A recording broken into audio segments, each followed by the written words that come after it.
আসসালামু আলাইকুম প্রিয় দর্শক, গত কদিন ধরেই বিভিন্ন মাধ্যমে এবং বিভিন্ন লোকের মুখে একটা কথা উচ্চারিত হচ্ছে এবং সেই কথাটা প্রশ্ন আকারে আমার কাছে পর্যন্ত এসেছে।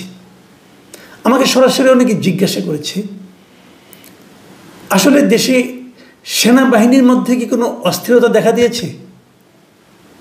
সেনাবাহিনীর মধ্যে হচ্ছেটা কি? অথবা যদি আমি একটু ঘুরিয়ে বলি, সেনাবাহিনীকে নিয়ে কি হচ্ছে? এই প্রশ্নটা কিন্তু আমার মনে হয় এই মুহূর্তে আলোচনা করা একটু জরুরি হয়ে গিয়েছে। এই কথাটা আমার কাছে আসছে, আমাকে বলা বলি করছে, প্রশ্ন করছে, সেটা আরও দু একদিন হয়ে গেল। আমি আরও আগেই করতে পারতাম, কিন্তু আমি ইচ্ছে করে করিনি।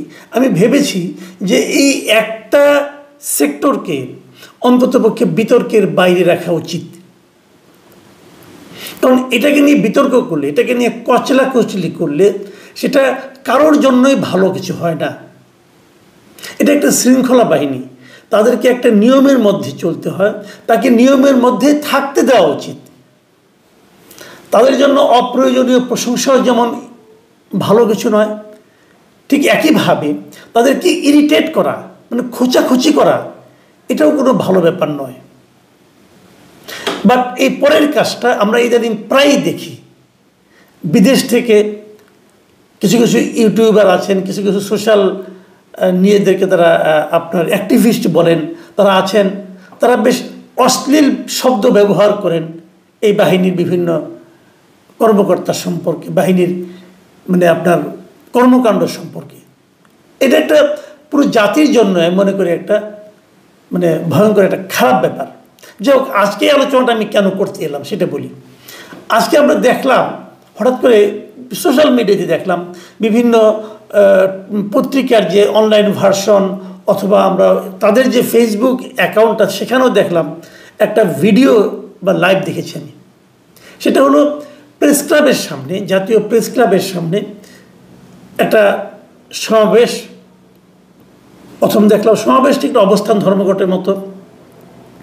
সেটা হলো অবসরপ্রাপ্ত বা বঞ্চিত বা পদচ্যুত, চাকরিচ্যুত এই সেনা সদস্যদের একটা সমাবেশ। তারপরে আবার দেখলাম যে তার সামনে প্রচুর সেনাবাহিনীর লোকজন প্রেস ক্লাবের সামনে দাঁড়িয়ে আছে, প্রহরা দিচ্ছে।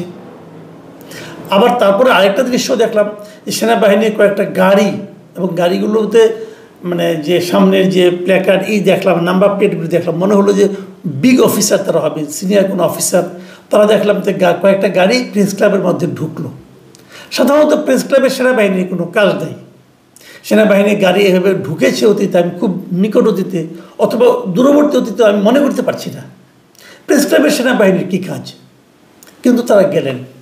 বিষয়টা কিছুই নয়, ওই যে চাকরিচ্যুত যারা পুনর্বহালের জন্য অথবা তাদের ক্ষতিপূরণ পাওয়ার জন্য আন্দোলন করছিলেন, তাদের সঙ্গে বৈঠক করার জন্য তারা গিয়েছেন। সন্ধ্যা পর্যন্ত আমি যতটুকু জানি, যতক্ষণ পর্যন্ত আমি জানি বৈঠক চলছিল। হয়তো এই বৈঠক এক সময় শেষও হয়ে যাবে। কিন্তু তার আগে আমি একটা প্রশ্ন করিনি, সেটা হলো গিয়ে যে এই যারা নাকি এই আন্দোলনটা করছিলেন, মানে তারা কে, তারা কারা, তাদের আন্দোলনের পেছনে কারণটা কি? আমি যৌক্তিকতার আলোচনায় যাব না, আমি খালি কারণটা নিয়ে উল্লেখ করতে যাচ্ছি। তারা কেন আন্দোলন করছেন? তাদের দাবিটা হলো যে বিভিন্ন সেক্টরে, যেমন প্রশাসনে অথবা অন্য অন্য কোনো সেক্টরে আওয়ামী লীগ আমলে অনেককেই অন্যায়ভাবে পদচ্যুত করা হয়েছে, চাকরিচ্যুত করা হয়েছে। আবার সরকারি চাকরিতে কিন্তু একটা নিয়ম আছে, যদি কাউকে সরকারি চাকরিজীবীকে বরখাস্ত করা হয় তাহলে সে কিন্তু তার সমস্ত দেনা পাওনা, যে পেনশন, গ্র্যাচুইটি, এগুলি কিছুই আর পায় না। মানে এটা একটা ভয়ঙ্কর একটা অবস্থা হয়ে দাঁড়ায়। অনেকে বলেন না আপনারা যে সরকারি চাকরি মানে আরামের চাকরি। হ্যাঁ, আরামের চাকরি। অনেকে বলেন যে পরবর্তী ভবিষ্যতের জন্য একটা নিশ্চিন্ত ভবিষ্যৎ থাকে, সেটাও ঠিক আছে। কিন্তু যদি আপনি বরখাস্ত হয়ে যান কোনো কারণে, যদি আপনাকে বরখাস্ত করা হয়, তাহলে কিন্তু আপনি কিছুই পাবেন না। এই যে কিছু না পাওয়ার ভীতি, আমরা যখন বলি যে সরকারি কর্মচারীরা কেন সরকারের এত আজ্ঞাবহ হয়, এর কারণ কিন্তু ওই কিছু না পাওয়ার ভীতি। যে কোনো সময় যে কোনো ছুতা নাতায় আপনাকে কিন্তু বরখাস্ত করে দিতে পারে। বরখাস্ত করে দেওয়ার অর্থ হলো আপনি আর তার সুযোগ সুবিধা, পেনশনে কিছুই পাবেন না, আপনাকে শূন্য হাতে বিদায় নিতে হবে। তো এই ধরনের বরখাস্ত কিন্তু সেনাবাহিনীতেও হয়েছে, এবং সেগুলো আমরা তো শুনতে পাইনি। সেনাবাহিনীর অনেক খবরই কিন্তু বাইরে আসে না, শোনা যায় না। তো এখানেও তাই হয়েছে। এবং তারা আওয়ামী লীগ সরকারের পতনের পর, শেখ হাসিনার বিদায়ের পর, তারা সঙ্গত কারণেই তারা দাবি করেছে যে আমাদের সেই চাকরিচ্যুতি যা করা হয়েছে সেগুলোর ব্যাপারে একটা সুবিচার করা হোক। সুবিচার মানে অনেকে হয়তো চাকরি ফেরত চেয়েছেন, তার চাকরির বয়স আছে এবং তিনি মনে করেন তাকে চাকরি থেকে বাদ দেওয়াটা অন্যায় হয়েছে, সেটা হয়তো ফেরত পাবেন। আবার কেউ হয়তো ফেরত পেতে চাচ্ছেন না, ওনারা চাচ্ছেন ওনাদের যা যা দেনা পাওনা আছে সেটা যেন সঠিক নিয়মে মিটিয়ে দেওয়া হয় এবং পরবর্তী জীবনে যেন তারা পেনশনটা পান। এই সমস্ত দাবিগুলো নিয়ে অবশ্যই আলোচনা হওয়া উচিত আমি মনে করি। আমি যতটুকু জেনেছি, এর মধ্যে আইএসপির একটা বিজ্ঞপ্তিও ছিল যে 802 জন এরকম ব্যক্তি তারা আবেদন করেছে সেনাবাহিনীর কাছে যে আমাদের এই ব্যাপারে বিচার করা হোক, আমাদের সুবিচারটা আমরা চাই, আমরা ন্যায্য বিচার চাই। এবং তার মধ্যে এরই মধ্যে যতটুকু আমি জেনেছি শতাধিক, মানে প্রায় 106টার মতো আবেদনপত্র চূড়ান্ত নিষ্পত্তির জন্য সংশ্লিষ্ট রেকর্ডে পাঠানো হয়েছে। মানে এগুলো খুব দ্রুতই নিষ্পত্তি হয়ে যাবে। আর বাদ বাকি যে 696টা আবেদনপত্র আছে সেগুলো নিয়ে আরেকটু সময় লাগবে, বাট এগুলো যাচাই বাছাই চলছে। তার মানে পুরো জিনিসটাই কিন্তু একটা প্রক্রিয়ার মধ্যে আছে। এই সময়ে তারা আন্দোলনে নামছেন। এখন কথা হলো আন্দোলনটা কেন? সেনাবাহিনীর পক্ষ থেকে তো বলা হয়েছে তারা এই কাজগুলো করে দিচ্ছে। এর মধ্যে জাহাঙ্গীর গেটে তারা সমাবেশ করতে চাইলো, এবং সেই জন্য দেখলাম যে এর মধ্যে কালকেই তো বোধহয় দেখলাম যে সেনাবাহিনী এই সেনানিবাসের আশেপাশে কয়েকটা জায়গায় সমাবেশের করার ক্ষেত্রে এক ধরনের নিষেধাজ্ঞা জারি করা হয়েছে। তো এই ধরনের নিষেধাজ্ঞা আমরা আগেও বহুবার দেখেছি বিভিন্ন জায়গায়, গুরুত্বপূর্ণ জায়গায়, কিন্তু সেনানিবাসের আশেপাশে নিষেধাজ্ঞা কেন? এটা কিন্তু কখনো আমরা এরকমভাবে দেখিনি। অথবা অবসরপ্রাপ্ত সেনাবাহিনীর লোকজনই বা কেন এরকমভাবে বিক্ষোভ, সমাবেশ, অবস্থান, ধর্মঘট এগুলি করছেন? এটাও এরকম কখনো আগে আমরা দেখিনি। তো এটা তখন হতে পারতো যদি তারা এটা নিয়ে খুব একটা দীর্ঘসূত্রতা আমাদের ফালিয়ে দিত। যদি মাত্র তো 9 মাস হয়েছে এরা এসেছে, 9 মাস হবে, তাদের দাবিটা কতদিন আগে সেটাও আমি জানি না। যাই হোক, এটা নিয়ে আলোচনা হতে পারে, কিন্তু বিক্ষোভটা কেন? আমার কাছে এই বিক্ষোভের বিষয়টা আমার কাছে কিন্তু পছন্দ হয়নি। যাদেরটা গৃহীত হবে, যাদেরকে বলা হবে যাদের সমস্ত সুযোগ সুবিধা দেওয়া হোক, যাদের নিশ্চয়ই যাদের এই মাঝখানে যে পায় নাই এগুলিও নিশ্চয়ই দেওয়া হবে, একটা রেট্রোস্পেক্টিভ এফেক্ট তো থাকবেই, এটা অন্তপক্ষে আমি মনে করি।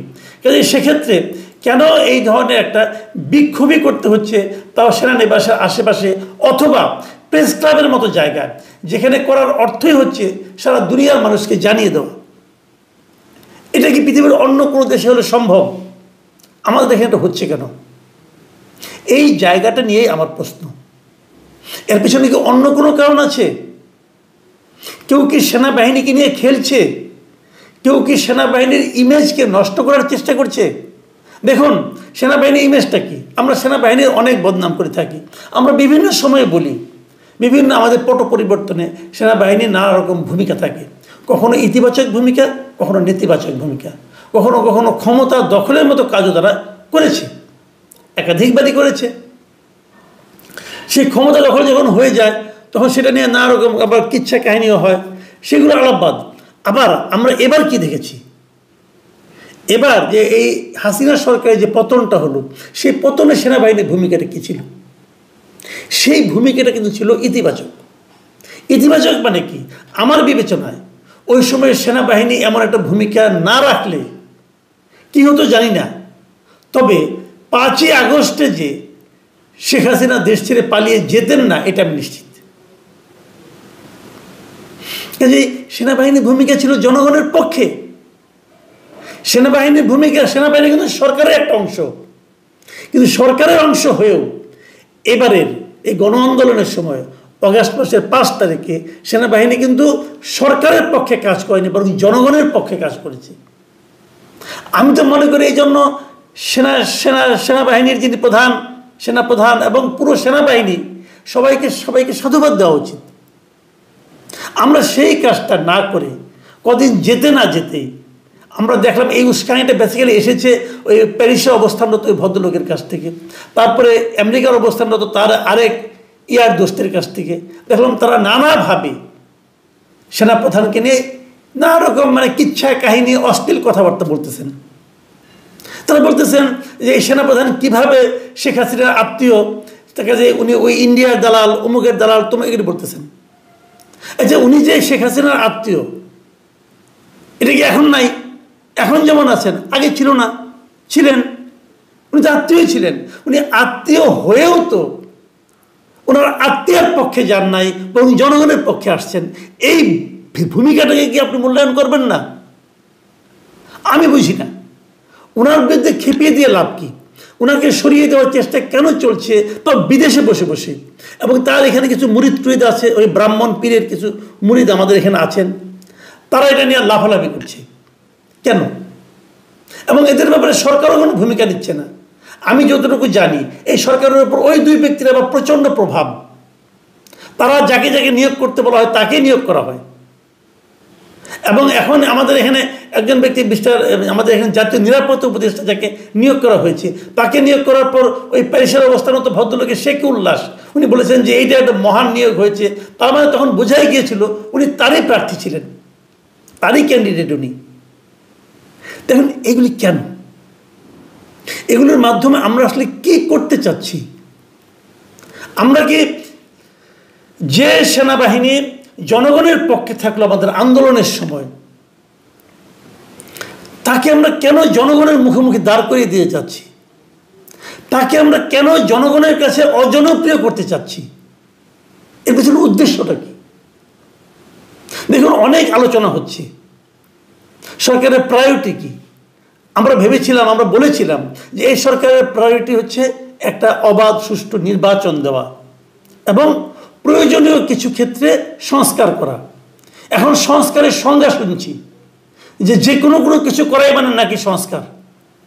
চিটাগাং পোর্টের সবচেয়ে চালু এবং সবচেয়ে লাভজনক টার্মিনালটাকে বিদেশিদের হাতে দিয়ে দেওয়াও নাকি সংস্কার। আরাকানে মিয়ানমারের অভ্যন্তরীণ যে যুদ্ধ চলছে, সেই অভ্যন্তরীণ যুদ্ধে মিয়ানমারের জান্তা বিরোধী যে শক্তিটা আছে, আরাকান আর্মি, এবং তাদের দখলকৃত যে রাখাইন প্রদেশ, সেই এলাকায় মানবিক করিডোরের নামে একটা করিডোর দেওয়া, এটাও নাকি সংস্কার। এবং এই সংস্কারের কাজগুলো নির্বিঘ্নে করার জন্যই কি এই কাজগুলি হচ্ছে? এই সবার মধ্যে সবার দৃষ্টিকে অন্যদিকে ঘুরিয়ে দেওয়া হচ্ছে। অন্যান্য কাজ কতটা দ্রুত হচ্ছে জানি না, কিন্তু এই সংস্কারের কাজগুলো কিন্তু খুব দ্রুত হচ্ছে। এগুলো নিয়ে আন্দোলনের সময় কি এই ধরনের প্রস্তাব ছিল যে আমাকে এই করিডোর দিতে হবে, আমাদের পোর্টকে অন্য বিদেশিদের কাছে দিয়ে দিতে হবে, বিদেশি ফার্মের কাছে? এটা কি আন্দোলনের চেতনার মধ্যে অন্তর্ভুক্ত ছিল? কিন্তু এটাও নাকি সংস্কার। তো এগুলো কেন? এগুলো নিয়ে ডিটেল আলোচনা আমরা আরও করব। আমি আসলে করতে চাইনি, কিন্তু আমি এখন মনে করছি এই আলোচনাগুলো করা জরুরি। খালি একটা কথা বলবো, যে কি হচ্ছে সেনাবাহিনীকে নিয়েই বা কী হচ্ছে, আর সেনাবাহিনীর ভেতরেই বা কী হচ্ছে। তবে আমরা তো একদম বিচ্ছিন্ন প্রাণী না, আমাদেরও তো আত্মীয় স্বজন আছে কিছু, তাই না? লোকজন আছে, পরিচিত লোকজন আছে। তো আমার যেটা মনে হয়, ভেতরে কিছু হচ্ছে না, তাদেরকে নিয়ে কিছু করার চেষ্টা হচ্ছে। এ নিয়ে পরে আরও কথা হবে। আপাতত এ পর্যন্তই। আল্লাহ হাফেজ।